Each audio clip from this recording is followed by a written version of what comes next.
ನಿಮ್ಮ ಫೋನ್ ಪೇಗೆ ಯಾರೇ ಹಣ ಕಳಿಸಿದರೂ ಬರ್ತಾ ಇಲ್ವಾ? ಅಥವಾ ಅವ್ರ ಫೋನ್ ಪೇಲಿಂದ ನಿಮ್ಗೆ ಹಣ ಕಳ್ಸಕ್ ಹೋದ್ರೆ ಈ ತರ ಪ್ರಾಬ್ಲಮ್ ಬರ್ತಿದೆಯಾ? ಇಲ್ಲಿ ಸ್ಕ್ರೀನ್ ಶಾಟ್ ತೋರಿಸ್ತಿದ್ನಲ್ಲ, ಈ ತರ ಪ್ರಾಬ್ಲಮ್ ಬರ್ತಂದ್ರೆ ಇದನ್ನು ಹೇಗೆ ಸಾಲ್ವ್ ಮಾಡೋದಂತ ನಾ ಈ ವಿಡಿಯೋದಲ್ಲಿ ತಿಳಿಸ್ಕೊಡ್ತೀನಿ ಬನ್ನಿ. ನೀವು ಬೇರೆದವರಿಗೆ ಫೋನ್ ಪೇ ಮಾಡಿದರೆ ಹಣ ಹೋಗುತ್ತೆ, ಆದರೆ ಅವ್ರು ನಿಮ್ಗೆ ಒಳ್ಳೆ ಫೋನ್ ಪೇ ಮಾಡಿದರೆ ಹಣ ಬರಲ್ಲ. ಈ ತರ ಪ್ರಾಬ್ಲಮ್ ಆಗಿತ್ತಂದ್ರೆ ಇದನ್ನ ಹೇಗೆ ಸಾಲ್ವ್ ಮಾಡೋದಂತ ಇವಾಗ ತಿಳಿಸ್ತೀನಿ ಬನ್ನಿ. ಫಸ್ಟ್ ನಿಮ್ ಫೋನ್ ಪೇ ಆ್ಯಪ್ ಓಪನ್ ಮಾಡ್ಕೊಳ್ಳಿ. ಮೇಲ್ಗಡೆ ನಿಮ್ ಪ್ರೊಫೈಲ್ ಐಕಾನ್ ಮೇಲೆ ಕ್ಲಿಕ್ ಮಾಡಿ. ಇವಾಗ ಮೇಲ್ಗಡೆ ಸ್ಕ್ರೋಲ್ ಮಾಡಿ ಇಲ್ಲಿ ಯು ಪಿ ಐ ಸೆಟ್ಟಿಂಗ್ ಅಂತಿದೆಯಲ್ಲ, ಯು ಪಿ ಐ ಸೆಟ್ಟಿಂಗ್ ಮೇಲೆ ಕ್ಲಿಕ್ ಮಾಡಿ.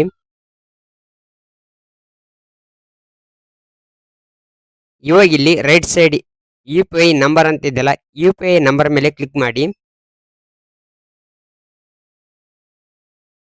ಇವಾಗ ಇಲ್ಲಿ ಲಿಂಕ್ ಟು ಅಕೌಂಟ್ ಅಂತಿತ್ತಂದ್ರೆ ಲಿಂಕ್ ಟು ಅಕೌಂಟ್ ಮೇಲೆ ಕ್ಲಿಕ್ ಮಾಡಿ. ನಿಮ್ಮ ಅಕೌಂಟ್ಗೆ ಫೋನ್ ಪೇ ನಂಬರ್ ಲಿಂಕ್ ಆಗುತ್ತೆ, ಅವಾಗ ನಿಮ್ ಫೋನ್ ಪೇ ವರ್ಕ್ ಆಗುತ್ತೆ, ಅವ್ರು ನಿಮ್ಗೆ ಹಣ ಕಳಿಸಿದ್ರೆ ಬರುತ್ತೆ. ಒಂದ್ ವೇಳೆ ಲಿಂಕ್ ಟು ಅಕೌಂಟ್ ಇಲ್ಲ ಅಂದ್ರೆ ವೆರಿಫೈ ಅಂತಿರುತ್ತೆ, ವೆರಿಫೈ ಮೇಲೆ ಕ್ಲಿಕ್ ಮಾಡಿ.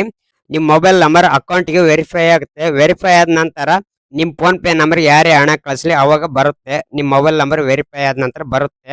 ಈ ಇನ್ಫಾರ್ಮೇಶನ್ ಯೂಸ್ಫುಲ್ ಆದ್ರೆ ಒಂದು ಲೈಕ್ ಮಾಡಿ, ಅವ್ರ ಕಾಮೆಂಟ್ ಮಾಡಿ. ಥ್ಯಾಂಕ್ ಯು ಫಾರ್ ವಿಡಿಯೋ ನೋಡೋದಕ್ಕೆ.